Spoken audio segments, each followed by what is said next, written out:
இருக்கின்ற பாராளுமன்ற உறுப்பினர்கள், கட்சி தலைவர்கள், சிவில் அமையத்தினுடைய சமூகத்தினுடைய பிரதிநிதிகள், மாணவர்கள், வடகிழக்கிலிருந்து இந்த விடயத்துக்காக கலந்து கொள்ள வந்திருக்கின்ற உங்கள் அனைவருக்கும், ஊடகவியலாளர் நண்பர்களுக்கும் இந்த நேர வணக்கத்தை குறிப்பிட்டு கொண்டு, குறிப்பாக வரலாற்று முக்கியத்துவம் வாய்ந்த ஒரு காலப்பொழுதில் ஈழத்தமிழர்களுடைய அரசியலோடு சேர்ந்து பயணிக்கின்ற ஒரு திட்டமிடலை அடிப்படையாக கொண்டு இந்த உடன்பாடு இன்று கச்சாத்திடுவதற்கான சூழமைவு சாத்தியமாகி இருக்கின்றது. முதலில் இந்த உடன்பாட்டினுடைய உள்ளடக்கங்களை ஒரு தடவை வாசித்த பிற்பாடு ஒவ்வொரு கட்சி தலைவர்களும் இதில் கையெழுத்திடுகிற வைபவம் நிறைவு பெறும். அதனைத் தொடர்ந்து கட்சி தலைவர்களுடைய உரைகளும் சிவில் அமைப்பினுடைய தரப்பினருடைய உரைகளோடும் இந்த நிகழ்வு நிறைவு பெறும்.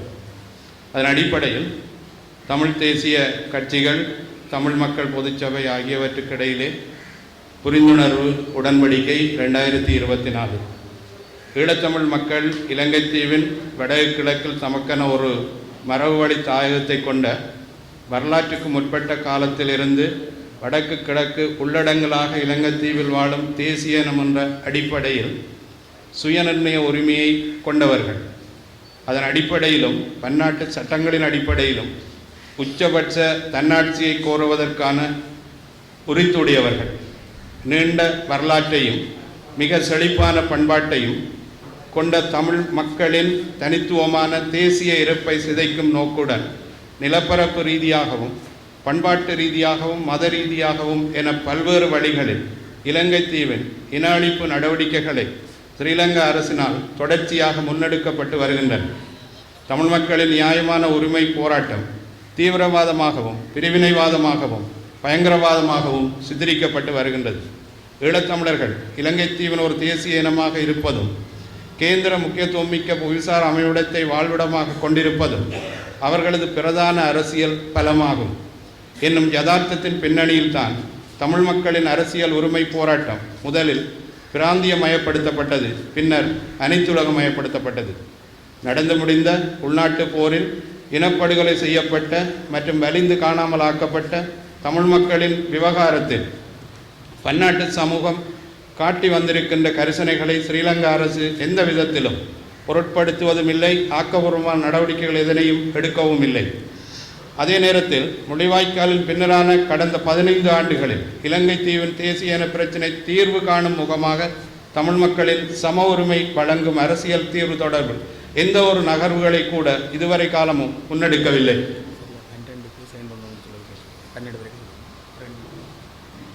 நடந்து முடிந்த இனப்படுகொலைக்கு எதிராக நீதியும் இன்றி, அரசியல் தீர்வும் இன்றி, ஒன்றுபட்ட அரசியல் தலைமைத்துவம் இன்றி, பாரபட்சங்களும் அடக்குமுறைகளும் அச்சுறுத்தல்களும் ஆக்கிரமிப்புகளும் அழிப்புகளும் பிரித்தாளும் தந்திரங்களும் அரங்கேற்றப்பட்டு கொண்டிருக்கின்றன. ஒரு அரசியல் பொருளாதார இராணுவ சூழலில் தமிழ் மக்களின் தேசிய இருப்பு கேள்விக்குரியதாக இருக்கின்றது.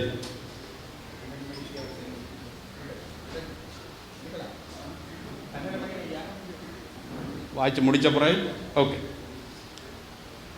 இதன் பிரகாரம் இவ்வாறான வரலாற்று உண்மையின் அடிப்படையில் இதுகால வரையிலான அனுபவங்களின் அடிப்படையிலும் ஸ்ரீலங்காவில் 2024 அரசு தலைவை தேர்தலை தமிழ் மக்கள் தரப்பில் செயல்முனைப்புடன் எதிர்கொள்ள வேண்டிய அரசியல் தேவை அவசியமும் எழுந்திருக்கின்றது.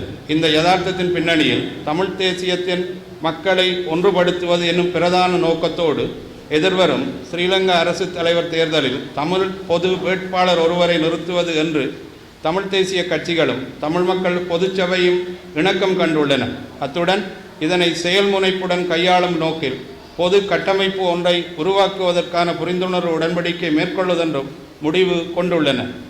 இதன் பிரகாரம் இவ்வுடன்படிக்கை சம தரப்புகள் எனும் வகையில் தமிழ் தேசிய கட்சிகளும் தமிழ் மக்கள் பொதுச்சபையும் ஆகியவை பின்வரும் அடிப்படையில் புரிந்துணர்வு ஒன்றினை ஏற்படுத்துவதற்கு உடன்படுகின்றன. அதன் பிரகாரம் 1. தமிழ் தேசிய கட்சிகள் தமிழ் மக்கள் பொதுச்சபை ஆகியவை இவ்வுடன்படிக்கையில் சம தரப்பினர் என்னும் வகையில் இரு தரப்பினரின் இணைவில் உருவாக்கப்படும் இக்கட்டமைப்பு தமிழ் தேசிய பொது கட்டமைப்பு என அழைக்கப்படும். இவ்வுடன்படிக்கையின் பிரகாரம் உருவாக்கப்படும் தமிழ் தேசிய பொது கட்டமைப்பு எதிர்வரும் ஜனாதிபதி தேர்தலை ஸ்ரீலங்கா அரசு தலைவரை தேர்வு செய்வதற்கான தேர்தல் என்ற அடிப்படையில் நிராகரித்து தமிழ் மக்களின் அபிலாஷைகளை வெளிப்படுத்தும் தேர்தலாக கையாளும் வகையில் தமிழ் பொது வேட்பாளரை நிறுத்துவதென தீர்மானித்துள்ளது.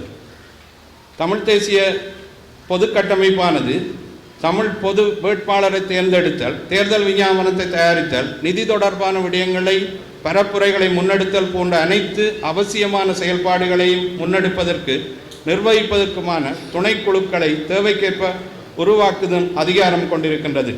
தமிழ் தேசிய பொது கட்டமைப்பால் பொது வேட்பாளரை நிறுத்தும் நடவடிக்கைக்காக உருவாக்கப்படும் குறித்த துணைக்குழுக்கள் ஒவ்வொன்றும் மற்றும் ஏனைய துணை கட்டமைப்புகள் ஒவ்வொன்றும் அனைத்திலும் தமிழ் தேசிய கட்சிகள், தமிழ் மக்கள் பொதுச்சபை ஆகியவை சமதரப்பாக பங்கு பெற்றும் தமிழ் பொது வேட்பாளராக நிறுத்தப்பட வரும் அவருக்கான தேர்தல் சின்னமும் தமிழ் பொது நிலைப்பாட்டுக்கான ஒரு குறியீடாக மட்டுமே கருத வேண்டும்.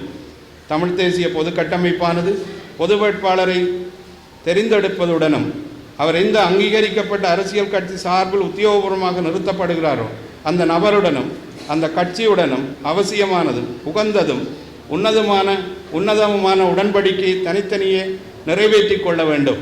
தமிழ் தேசிய அரசியல் கட்சி, தமிழ் மக்கள் பொதுச்சபை ஆகிய இரு தரப்பும் ஒரு பொது கட்டமைப்பாக செயல்படுபவர்கள் என்னும் அடிப்படையில் கூட்டு பொறுப்புடையவர்கள் என்பதிலும் இணக்கம் காணப்படுவதுடன் இதற்கான வழிகாட்டல் நெறிமுறை ஒன்றை உருவாக்கி கொள்வது என்றும் இணக்கம் அடையப்பட்டுள்ளது.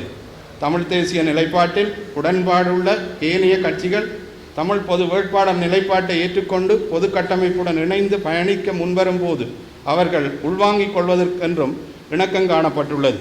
நிறைவாக, தமிழ் தேசிய இனத்தின் நீண்டகால அரசியல் அபிலாஷைகளை நிறைவேற்றும் குறிக்கோளுடன் தொடர்ந்து செயல்படுவதென இரு தரப்பும் மேலும் இணங்கிக் கொள்கின்றனர்.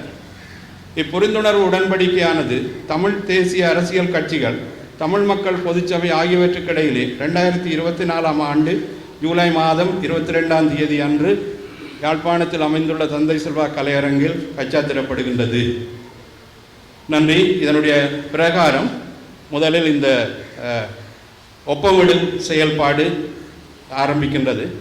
முதல் ஒப்பத்தை தமிழ் தேசிய கட்சிகளுடைய சார்பில் இடுமாறு தமிழ் மக்கள் கூட்டணியினுடைய தலைவர் சி.வி. விக்னேஸ்வரன் ஐயா அவர்களை அன்போடு அழைத்திருக்கிறோம்.